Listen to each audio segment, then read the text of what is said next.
രാവിലെ നമ്മൾ പോർക്ക് ഉണ്ടാക്കാനുള്ള പരിപാടിയിലാണ്. സൺഡേ ആയതുകൊണ്ട് എന്തെങ്കിലും സ്പെഷ്യൽ ഉണ്ടാക്കാന്ന് കരുതി. ഫിൻലാൻഡിലെ ഫാം പോർക്കാണ്. ഏകദേശം 1 kg ഉണ്ട്. 400 രൂപയാണ് റേറ്റ് വരുന്നത്. നമുക്ക് മീറ്റിനെ ഒന്ന് വൃത്തിക്ക് അരിഞ്ഞ് കഴുകിയെടുക്കാം. നാട്ടിൽ നിന്ന് വന്നപ്പോൾ വലിയ കത്തിയൊന്നും കൊണ്ടുവന്നില്ല. ഉള്ള കത്തി വെച്ച് ഞാൻ പറ്റും പോലെ അരിഞ്ഞെടുത്തിട്ടുണ്ട്. കുക്കറിലാണ് ഞാൻ മീറ്റ് വേവിച്ചെടുക്കുന്നത്. നിങ്ങൾക്ക് വേണമെന്നുണ്ടെങ്കിൽ പാനിൽ വേവിക്കാവുന്നതേ ഉള്ളൂ. അതാണ് കുറച്ചും കൂടെ ടേസ്റ്റ്. കഴുകിയ മീറ്റ് കുക്കറിലേക്ക് ഇട്ട് മഞ്ഞപ്പൊടി, മല്ലിപ്പൊടി, മുളക് പൊടി, കുരുമുളക് പൊടി, ഗരം മസാല, ഉപ്പ് ഇത്രയാണ് ഞാൻ ആഡ് ചെയ്തത്. അതിന്റെ അളവ് ഞാൻ എഴുതി കാണിക്കുന്നുണ്ട്. ഈ പറഞ്ഞതിൽ ഉപ്പ് മാത്രമാണ് ഞാൻ കൃത്യമായിട്ട് അളന്നെടുത്തത്. നിങ്ങൾ ഉണ്ടാക്കുമ്പോൾ കൃത്യമായിട്ട് അളന്നതിനെടുത്ത് ഉണ്ടാക്കാനായിട്ട് ശ്രദ്ധിക്കുക. അതുപോലെ ജിഞ്ചർ ഗാർലിക് പേസ്റ്റും കൂടെ നമ്മൾ ആഡ് ചെയ്ത് കൊടുക്കുന്നുണ്ട്. ജിഞ്ചർ ഗാർലിക് പേസ്റ്റ് ആയിട്ട് ഇവിടെ കിട്ടില്ല. ജിഞ്ചർ പേസ്റ്റും അതുപോലെ ഗാർലിക് പേസ്റ്റുമായിട്ടാണ് നമ്മൾ ആഡ് ചെയ്ത് കൊടുത്തത്. എന്നിട്ട് എല്ലാം കൂടെ നന്നായിട്ടൊന്ന് മിക്സ് ചെയ്തെടുക്കണം.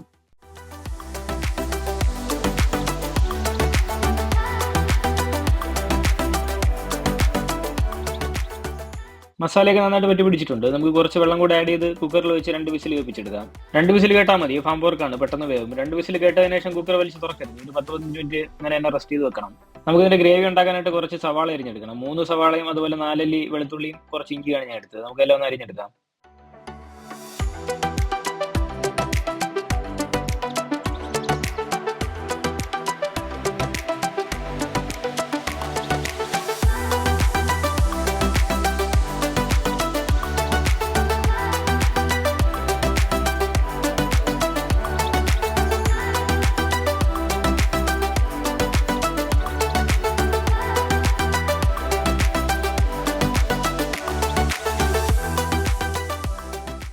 ഒരു പാനിൽ എണ്ണ ചൂടാക്കി നമ്മൾ കട്ട് ചെയ്ത് വെച്ചിരുന്ന ഇഞ്ചിയും വെളുത്തുള്ളി ഇട്ട് കൊടുക്കാം. നിങ്ങൾക്ക് ഉണ്ടെന്നുണ്ടെങ്കിൽ പച്ചമുളകും കറിവേപ്പിലയും ആഡ് ചെയ്യാവുന്നതാണ്. എന്തെങ്കിലും സാധനമില്ല, അതുകൊണ്ട് ഞാൻ ഇടുന്നില്ല.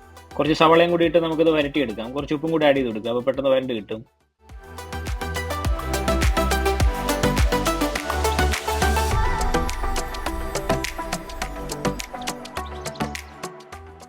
കുറച്ച് മല്ലിപ്പൊടിയും കുറച്ച് ഗരം മസാലയും കൂടി ആഡ് ചെയ്ത് കൊടുക്കുക. നന്നായിട്ട് വരട്ടി എടുക്കണം. ഇത് വെള്ള സവാളയാണ്. നിങ്ങൾക്ക് അവിടെ കിട്ടുന്ന നല്ല സവാളയായിരിക്കും. അതുകൊണ്ട് പെട്ടെന്ന് കളർ ചേഞ്ച് വരും. ഇത് എത്ര വരണ്ടാലും ഈ വെള്ള പോലെ കിടക്കത്തുള്ളൂ. ഉള്ളി നന്നായിട്ട് വരണ്ട് വന്നിട്ടുണ്ട്. നമ്മുടെ പോർക്ക് നന്നായിട്ട് വെന്തിട്ടുണ്ട്. നമുക്കിനി അത് ആ ഉള്ളിയിലേക്ക് ഒന്ന് ആഡ് ചെയ്ത് കൊടുക്കാം. സ്റ്റോക്കോടുകൂടി തന്നെയാണ് ആഡ് ചെയ്യുന്നത്, അതൊന്നും കളയുന്നില്ല.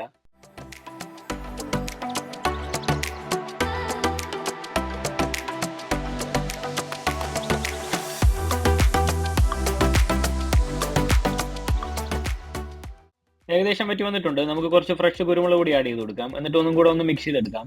നമ്മുടെ പോർക്ക് റോസ്റ്റ് റെഡി ആയിട്ടുണ്ട്. ഏതാണ്ട് ബ്ലാക്ക് കളറൊക്കെ വരുന്നുണ്ട്. കുറച്ചും കൂടെ വേണമെന്നുണ്ടെങ്കിൽ നമുക്ക് ട്രൈ ആക്കാം. പക്ഷെ ഞാൻ ഇങ്ങനെയാണ് എടുക്കുന്നത്, കാരണം റൊട്ടിയുടെ കൂടെ കഴിക്കാൻ വേണ്ടിയിട്ടാണ്.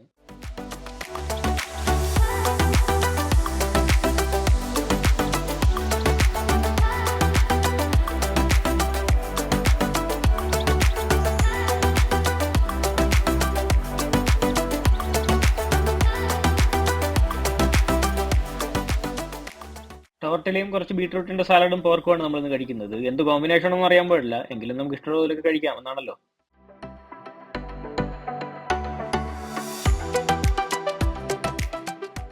മീറ്റ് നന്നായിട്ട് വെന്തിട്ടുണ്ട്. നമ്മൾ കുക്കറിൽ 2 വിസിൽ അടുപ്പിച്ചുള്ളൂ. 15 മിനിറ്റ് വെക്കുകയും ചെയ്തിട്ടുണ്ടായിരുന്നു. അതുകൊണ്ട് തന്നെ അത്യാവശ്യം നല്ല രീതിക്ക് വെന്തിട്ടുണ്ട്.